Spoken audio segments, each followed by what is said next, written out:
விமான நிலைய வளாகத்திற்குள் செயல்பட்டு வந்த மலிவு விலை உணவகம் மூடப்பட்டுள்ளதால் பொதுமக்கள் மிகுந்த பாதிப்புக்குள்ளாகியுள்ளனர். சென்னை உள்நாட்டு பன்னாட்டு விமான முனையங்களை தினசரி லட்சக்கணக்கான பயணிகள் உபயோகிக்கின்றனர்.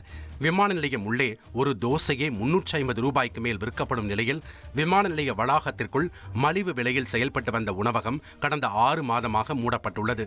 இதனால் விமானத்தில் செல்வோரை வழி அனுப்ப வருவோரும் வணிக வளாகம் வருவோரும் மிகுந்த சிரமத்திற்கு ஆளாகியுள்ளனர். வெளியில் போன இடத்துல சாப்பாடு வாங்கிட்டு வந்தோம். ஆனால் உள்ளே பார்த்தீங்கன்னா 200 ஒரு சாப்பாடு, வெளியில் பார்த்தீங்கன்னா 100 தான் சாப்பாடு. ஒரு டீ பார்த்தீங்கன்னா 150 வாங்குறாங்க. ஆனால் வெளியில் போய் சாப்பிட வேண்டிய சார். உள்ள சாப்பாடு ஒரு டீ 120 சார் விற்கிறாங்க ஒரு டீ. அதே போல் வெளியில் 15 ரூபா தான் சார் வெளியில் ஒரு டீ. பக்கத்தில் முன்னாடி ஏற்கனவே வந்து சாப்பிட்டேன் சார் இந்த ஹோட்டலில். ஆனால் நல்லா சாப்பாடு நல்லா இருந்துச்சு, கம்மியாக இருந்துச்சு. ஆனால் அதே போல் இப்போ மூடிட்டாங்க. இப்போ 3 நாளாக எங்களால் ஒன்றும் செய்ய முடியல. இது இப்போ இங்கே இருக்கிற கேண்டீன் ஓப்பன் பண்ணால் நல்லா இருக்கும்ண்ணா. நாங்கள் சாதாரண கூலி வேலை செய்கிறவங்க. இங்கே ரொம்ப வருஷமாக ஒர்க் பண்ணுறோம்.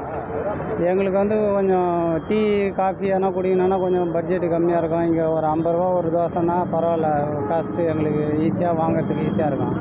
இங்கே உள்ளே போனோன்னா ஒரு தோசை 200 250 ரூபா சொல்கிறாங்க. ஒரு டீ 100 ரூபா 150 ரூபா வரும். அவ்வளோ காசு கொடுத்து எங்களால் சாப்பிட முடியாது.